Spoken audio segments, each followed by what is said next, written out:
Bienvenue sur le podcast Merci Docteur, le premier comprimé qui s'écoute. Dans ce premier épisode, le docteur William Berreby, gastro-entérologue, hépatologue et auteur du livre Diagnostic et thérapeutique du symptôme à la prescription aux éditions Vuber, nous fera le plaisir de nous expliquer ce qu'est le microbiote intestinal. Ce terme doit sans doute vous dire quelque chose, mais est-ce que vous sauriez vraiment le définir ? Devenu un véritable best-seller en librairie et sur Internet, le livre de Giulia Anders, Le charme discret de l'intestin, tout sur un organe mal aimé aux éditions Actes Sud, a permis de vulgariser des notions scientifiques parfois difficilement compréhensibles par le grand public. Giulia Anders, doctorante en gastro-entérologie à l'université de Francfort-sur-le-Main en Allemagne, a publié son livre en 2017 et depuis, 2,5 millions d'exemplaires ont été vendus. Ce livre a largement inspiré une très chouette exposition à la Cité des Sciences à Paris.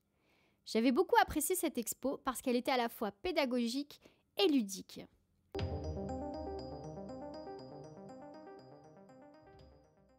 Bonjour Dr Berreby. Alors, comment définir clairement ce qu'est le microbiote ? Le microbiote, c'est en fait l'ensemble des micro-organismes, donc des microbes, que nous avons dans notre tube digestif. Alors ce sont des bactéries, ce sont des virus, des champignons et des parasites. Tout ça est à l'intérieur, mais on doit préciser les microbiotes en réalité, puisqu'il n'y a pas un microbiote, mais de multiples microbiotes selon la zone où ça se situe dans notre corps. Il y a le microbiote de la peau, par exemple, le microbiote au niveau du vagin, le microbiote au niveau de la bouche, etc. Le microbiote intestinal, c'est la star. Alors pourquoi c'est la star ? Parce que d'abord, ça représente des centaines de milliards de cellules. Il y a plus, pour vous imaginer ça, plus de cellules dans notre microbiote que l'ensemble des cellules du corps humain. Si on imaginait le volume ou le poids que ça représente, on serait sur environ 2 kilos de melon, si on veut prendre une image. Si on prenait une métaphore ou un parallèle plutôt, on pourrait prendre l'univers des super-héros. Les super-héros, il y a dans l'épisode notamment de Spider-Man et Venom, des symbiotes. Les symbiotes, c'est des extraterrestres maléfiques qui viennent envahir le corps de l'humain. Eh bien, le microbiote, c'est le pendant, mais positif et bénéfique chez l'humain.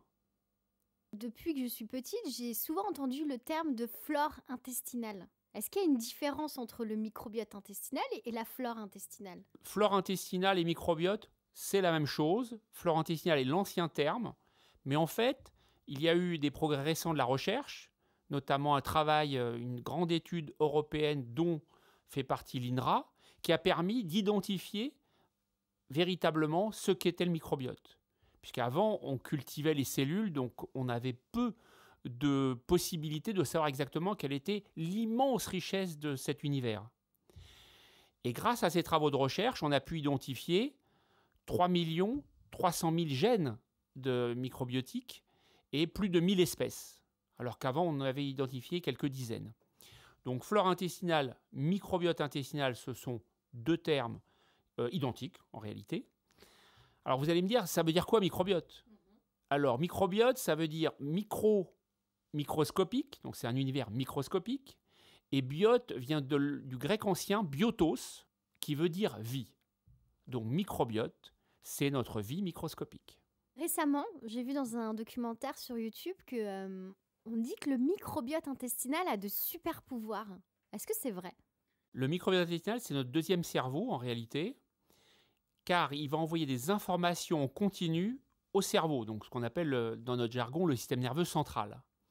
Il y a 200 millions de neurones dans notre intestin qui vont envoyer en fait les informations au cerveau et en disant « Attention, je ne suis pas en bonne santé » ou bien au contraire « Tout va bien ». Et c'est en fonction de ce dialogue, puisqu'il y a véritablement un dialogue entre l'intestin et puis notre cerveau. Si ce dialogue est perturbé car les informations venant du microbiote intestinal n'ont pas été bonnes, à ce moment-là, le cerveau va dysfonctionner et entraîner un certain nombre de maladies, mais pas que dans le cerveau. En réalité, il faut comprendre que le microbiote se situe dans deux organes, l'intestin grêle et le côlon. Il n'y en a pas dans l'estomac, puisque dans l'estomac, c'est un milieu acide, quasiment stérile. Donc nous avons tout dans notre intestin grêle, et surtout dans le côlon, où il y a à cet endroit-là 100 000 milliards de bactéries par gramme de sel. Donc c'est tout à fait considérable. L'intestin grêle, c'est le petit ou le gros intestin? L'intestin grêle, c'est le petit intestin. On n'utilise plus ces termes-là, mais auparavant, on disait petit intestin, gros intestin. Le petit intestin étant l'intestin grêle et le gros intestin, le côlon. Et quel rôle joue le côlon dans tout ça? Alors l'intestin grêle, donc, il a comme fonction l'absorption des aliments. Le côlon, lui, il n'a pas un rôle majeur puisqu'on peut vivre sans côlon. Il sert essentiellement à la fermentation des aliments pour aboutir à des sels qui vont avoir un volume qui sera homogène. Et finalement, docteur Beribi, à quoi sert exactement le microbiote intestinal? Donc le microbiote intestinal a plusieurs fonctions. Une première fonction, c'est la fermentation des aliments et la transformation des aliments en glucose, ça va donner de l'énergie, mais également certains glucides sont transformés en des produits, en des dérivés qui ont une action anticancéreuse. Donc deuxième fonction du microbiote, c'est de synthétiser des vitamines indispensables pour le corps humain, notamment la vitamine K, qui est une vitamine qui permet la coagulation du sang. C'est-à-dire si on n'a pas de vitamine K, eh bien on va saigner si on se coupe et ça ne s'arrêtera pas tout seul. Si je comprends bien, le microbiote intestinal joue un rôle de barrage. Oui, tout à fait. Alors le microbiote intestinal a une fonction hyper importante, c'est qu'il va bloquer l'entrée des bactéries nocives dans notre corps. Il a pour ça plein d'outils. Il va bloquer physiquement les zones de passage. Et il a même des missiles, ça paraît dingue, mais il envoie des espèces de peptides, des peptides antimicrobiens, qui sont des missiles qui vont aller à distance détruire les bactéries qui seraient nocives pour notre santé.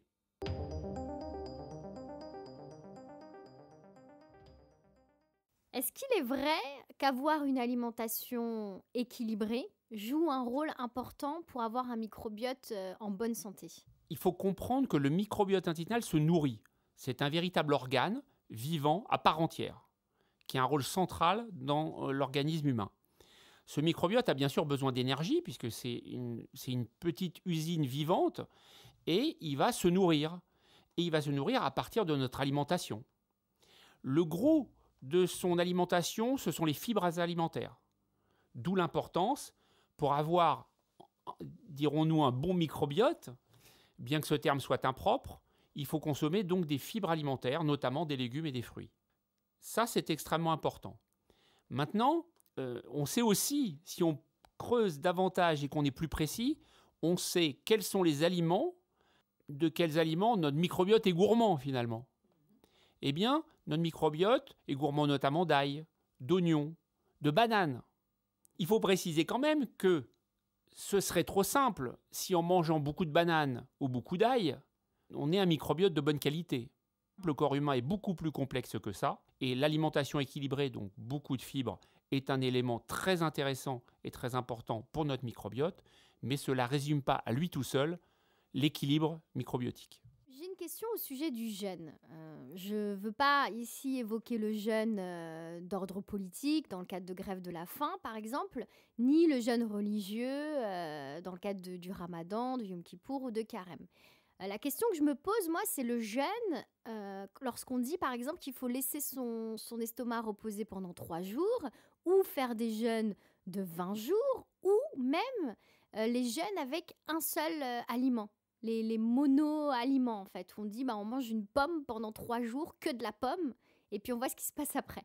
Est-ce que c'est une bonne idée, docteur? Est-ce que ça a fait ses preuves? Parce que même moi, ça m'a effleuré l'esprit, en fait, de le faire après, par exemple, les fêtes de fin d'année, lorsqu'on mange beaucoup, ou après l'été, lorsqu'on abuse parfois d'apéro, de glace, etc. Il y a 2 questions dans votre question, à savoir que le jeûne peut soulager si on a trop mangé, évidemment. La meilleure chose à faire après un repas trop abondant ou avoir trop festoyé, ce qu'on a le droit de faire par ailleurs, eh bien, c'est de jeûner un jeûne court de 6 à 12 heures selon les gens et selon ce qui a été consommé.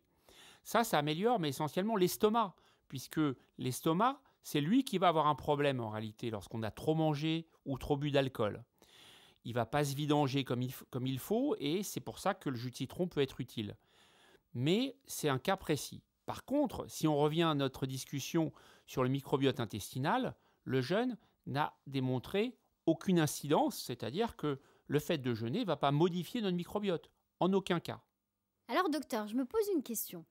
Si demain, je prends un rendez-vous avec un gastro-entérologue, est-ce que je peux lui poser la question suivante? Est-ce que vous pouvez me dire si j'ai un bon ou mauvais microbiote? Alors j'aurais envie de vous dire oui, mais en réalité la réponse est non. Parce qu'en fait, on peut le faire, étudier un microbiote d'une façon poussée dans des centres de recherche.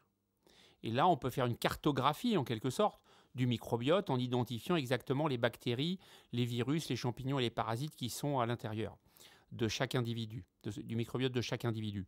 Mais en fait, en pratique courante, donc en pratique clinique, celle que de praticien gastro-entérologue que je suis, eh bien, on ne peut pas le faire.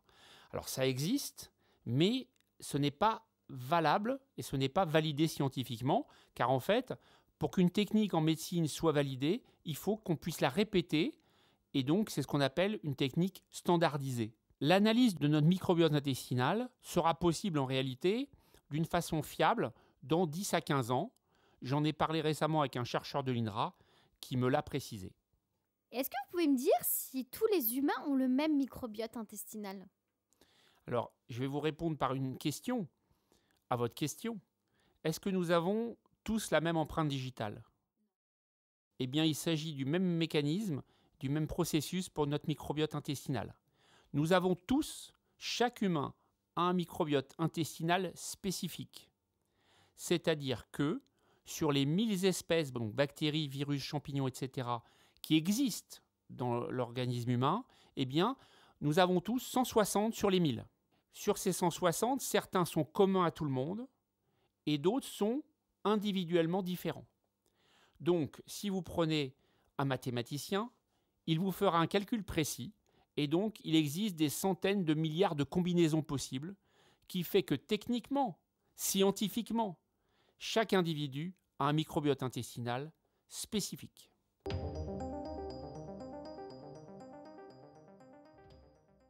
Est-ce que ça veut dire que ce microbiote intestinal, entre guillemets, nous est attribué à notre naissance? Alors, il faut comprendre que, en fait, un fœtus in utero, donc dans le ventre de sa maman, est totalement stérile. Il va être confronté aux bactéries, aux virus, aux champignons, lorsqu'il va venir au monde, c'est-à-dire lorsqu'il va respirer. Alors, il faut bien différencier deux situations. Il y a la situation où le bébé va naître par voie basse, donc le mode le plus fréquent. Et là, il va en fait constituer son microbiote à ce moment-là, et à ce moment-là seulement, puisqu'encore une fois, il sort stérile, et il va constituer son microbiote en passant dans la flore, donc au niveau, ce qu'on appelle la flore, ancien terme, du vagin de la maman, et au niveau de la flore fécale, puisque vagin et rectum sont proches. Donc quand un bébé sort, il est confronté, il est physiquement en contact avec ces deux milieux, et il va donc constituer son microbiote intestinal au contact de celui de sa maman, et il aura donc un microbiote très voisin, voire identique au tout début, de celui de sa maman. En césarienne, ça va être différent.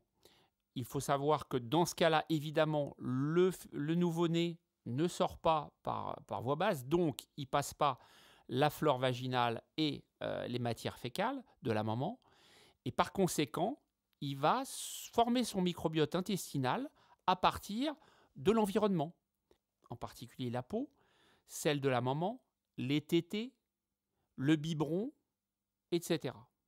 Donc, un nouveau-né né par voie basse n'a pas le même microbiote intestinal qu'un nouveau-né né par césarienne. Et les jumeaux, les vrais jumeaux, ils ont aussi un microbiote différent? Quand ils sortent, prenons l'exemple de la voie basse, de l'accouchement traditionnel par voie basse, ils vont récupérer la flore vaginale et la flore fécale de la maman, mais le deuxième, il passera en deuxième, donc il n'aura pas la même, puisque le premier aura pris beaucoup plus au passage. Donc on peut imaginer que si une maman a un microbiote de très bonne qualité, eh bien le premier sorti aura un microbiote de meilleure qualité que son jumeau. Docteur, On parle de microbiote intestinal depuis quelques dizaines de minutes, mais je me demande une chose assez simple. Est-ce qu'on peut juste changer son microbiote? Alors oui, on peut le changer. Ça existe, cela s'appelle la transplantation de microbiote fécal. Alors il faut bien préciser que la transplantation de microbiote fécal, aujourd'hui, c'est validé dans une seule indication, c'est les infections récidivantes à Clostridium difficile. C'est une bactérie, pour faire simple, qui va aller dans le tube digestif, notamment lorsque le patient présente un état immunitaire un peu défaillant, lorsqu'il est hospitalisé en réanimation, par exemple, c'est extrêmement fréquent, et il peut y avoir donc des infections récidivantes qui résistent aux antibiotiques. Et dans ce cas-là, on est parfois dans une impasse en tant que praticien, on se retrouve dans des impasses thérapeutiques, et la seule possibilité dans ce cas-là, c'est de changer le microbiote, en effet, c'est-à-dire de prendre le microbiote de personnes saines et de les réimplanter par différentes techniques dans l'intestin, dans le côlon donc, de la personne qui a son microbiote en quelque sorte à changer. Donc, finalement, ça reviendrait à faire une vidange totale de l'intérieur de son corps. C'est ça. Ça consiste à vider, nettoyer le côlon du receveur et ensuite de le réimplanter en général par coloscopie. Prenons un parallèle. Vous avez une pelouse. Cette pelouse est en mauvais état. Vous pouvez essayer de la réparer. Vous pouvez lui donner donc des engrais. Vous pouvez l'ensemencer à nouveau. Mais si elle est vraiment, vraiment malade et que votre pelouse a été brûlée par le soleil, la seule possibilité, c'est de la remplacer. On est bien d'accord. Eh bien, le premier cas correspondrait au probiotique, c'est-à-dire mon microbiote n'est pas en très bonne santé, je vais apporter des bactéries pour tenter de modifier, en quelque sorte, d'améliorer la qualité de mon microbiote. Mais quand vraiment, vraiment, il est de très mauvaise qualité, la seule possibilité, c'est de transplanter des selles d'un donneur vers le receveur. Sans passer par la transplantation fécale, comment est-ce qu'on peut faire pour avoir un bon microbiote? Alors, comment on peut améliorer son microbiote? On peut l'améliorer sous forme de probiotiques. Les probiotiques, c'est, vous savez, toutes ces gélules que vous trouvez en vente libre en pharmacie, sous différents noms, avec différentes bactéries à l'intérieur.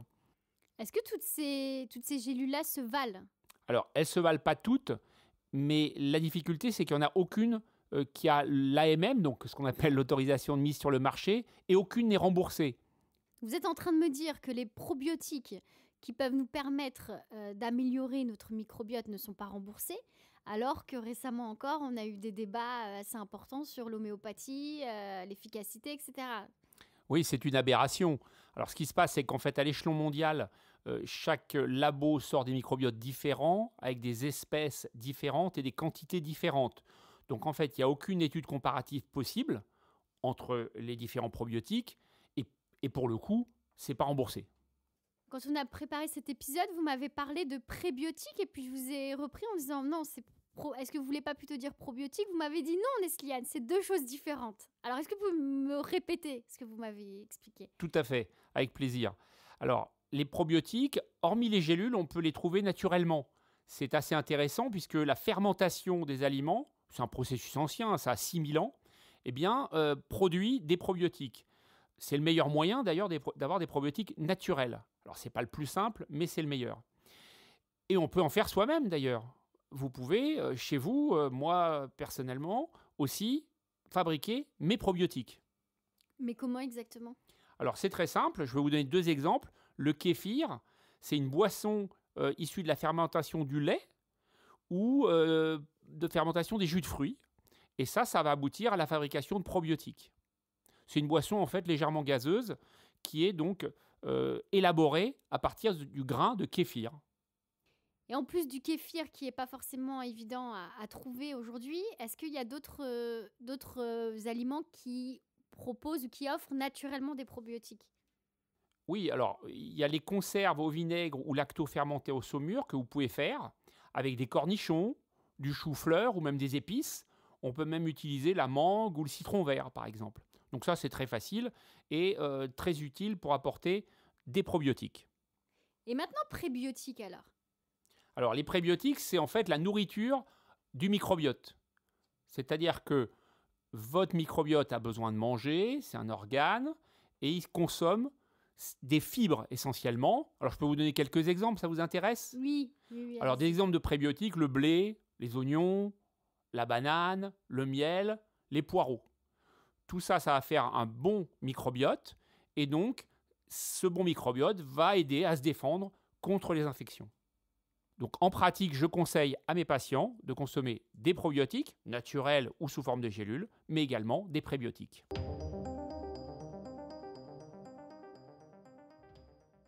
Est-ce que un microbiote intestinal en mauvaise santé provoque certaines maladies ou inflammations? Alors oui, tout à fait. Ça, c'est tout à fait crucial de l'avoir à l'esprit, puisque le microbiote intestinal, s'il est malade, il va envoyer des informations au cerveau disant je suis malade, il y a un bip qui informe que ça ne va pas, le corps ne va pas, puisque c'est notre deuxième cerveau, c'est un organe absolument essentiel. Et de là va découler un certain nombre de pathologies de tous les organes en réalité. C'est-à-dire, potentiellement, ce qu'il faut comprendre, c'est qu'un microbiote intestinal de mauvaise qualité peut engendrer des maladies diverses et variées. Donc ça peut toucher bien sûr le tube digestif, notamment le syndrome de l'intestin irritable, la maladie de Crohn ou la rectocolite hémorragique, mais aussi le foie, mais aussi des problèmes de poids, c'est-à-dire qu'un microbiote de mauvaise qualité peut entraîner donc une obésité. Mais plus étonnant ou plus incroyable, le microbiote intestinal, s'il est de mauvaise qualité, peut générer des maladies neurologiques ou neuropsychiatriques. On peut donner quelques exemples. Chez le sujet jeune, par exemple, 2 maladies centrales très importantes, l'autisme, problème de santé publique mondiale. Deuxième exemple, la schizophrénie. Mais plus tard dans la vie, on retrouve également un rôle du microbiote intestinal. Dans la maladie de Parkinson, par exemple, et dans la maladie d'Alzheimer. Vous êtes en train de me dire que le microbiote intestinal peut avoir des conséquences neurologiques directes. Donc c'est tout à fait surprenant, ça peut paraître incroyable, ça peut paraître de la science-fiction, mais c'est pourtant tout à fait véridique et tout à fait démontré que ces maladies neurologiques, j'en ai cité quelques-unes, mais il y en a encore d'autres, sont induites en partie par un microbiote intestinal de mauvaise qualité ou altéré. Il y a un lien direct entre la dépression et le microbiote intestinal? Alors là encore, oui, on a des études qui ont mis en évidence un risque de dépression ou de troubles anxieux supérieur chez les gens, chez les patients qui ont un microbiote intestinal de mauvaise qualité, ce qu'on appelle.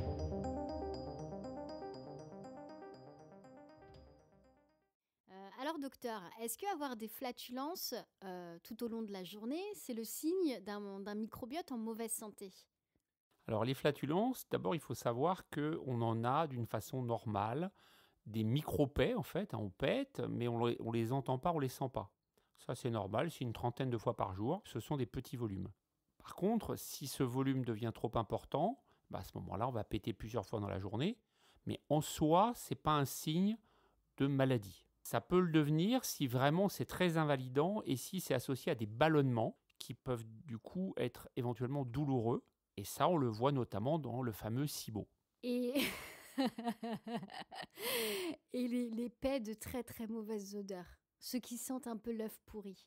Alors, il y a 2 types de gaz. Il y a l'hydrogène, et l'hydrogène est ensuite métabolisé en méthane. Et c'est le méthane qui donne cette odeur. Dans le SIBO, on a une stagnation des bactéries dans l'intestin grêle, parce qu'il y en a beaucoup dans le côlon, et du coup, elles remontent dans l'intestin grêle. Et c'est ça qui fait la particularité de cette pathologie. Et là, il y a beaucoup de méthane, et c'est ce méthane-là qui donne cette odeur. Donc ça peut ça peut donner une indication sur la pathologie en cause. On va rester sur le microbiote.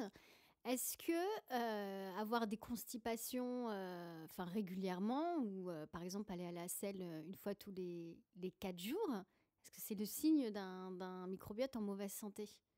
Pas nécessairement. Ce qui compte, c'est le fait d'avoir une fréquence de sel donnée, mais l'association surtout à d'autres symptômes. S'il y a des douleurs, il y a une alternance avec de la diarrhée, des saignements, là, ça doit alerter. Si par exemple, elle est récente, si le patient n'était pas constipé, d'un coup, son transit se modifie. Ça peut être le signe d'un obstacle dans le côlon, Donc par exemple un polype du côlon ou du rectum. Donc, un patient ou une patiente qui va à la selle une fois tous les 4 jours depuis 20 ans, En soi, ce n'est pas inquiétant si c'est un symptôme isolé et qu'il n'y a pas d'autres symptômes associés, type saignement par l'anus, perte de poids, etc. et justement la couleur des selles. C'est quoi la couleur, entre guillemets, normale?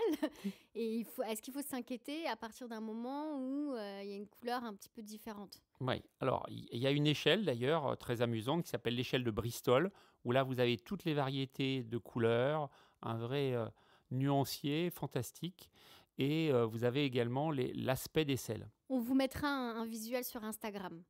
En ce qui concerne la couleur doit alerter dans 2 situations. Donc là, je ne parle pas du sang, je parle vraiment de la couleur des selles.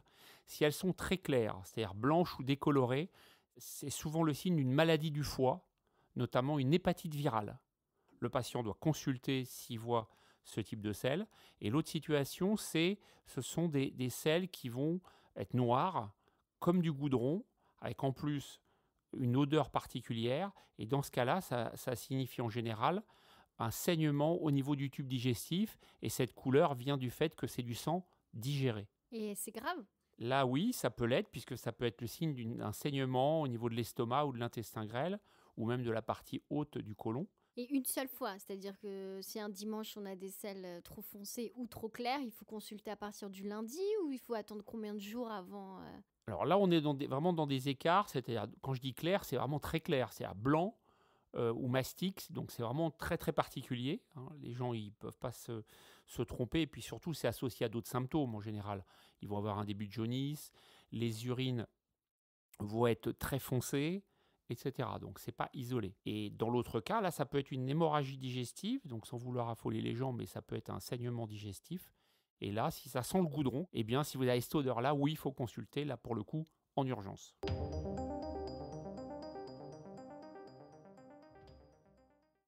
Alors dans ce podcast, le docteur Beribi nous fera le plaisir de répondre aussi à vos questions.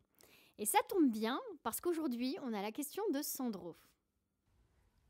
Bonjour, je m'appelle Sandro, j'ai 31 ans et je suis un grand amateur de smoothie maison.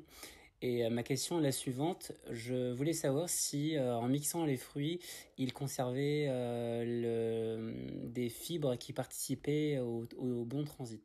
Bonjour Sandro, merci pour ta question. Les smoothies, c'est bon pour la santé puisque les fibres qui sont contenues dans les fruits vont rester et garder leur effet sur le microbiote intestinal. C'est comme si en fait tu mâchais tes fruits et que cette phase-là correspond à celle qui sera générée par l'appareil. C'est l'inverse pour les jus de fruits, puisque là les fibres disparaissent et il y a 12 fois moins de fibres dans un jus de fruits que dans une orange. Et dans ce cas-là, on perd le bénéfice des fibres. Mais les smoothies, c'est très bien, aucun souci. Alors si comme Sandro, vous avez une question, n'hésitez pas à nous écrire sur l'adresse suivante. merci docteur.podcast@gmail.com. Donc je vous invite à nous envoyer une note vocale, comme ça vous aurez aussi le plaisir d'entendre votre voix dans ce podcast. Merci docteur. À très bientôt et au plaisir de vous retrouver sur le prochain épisode. Merci et à très bientôt.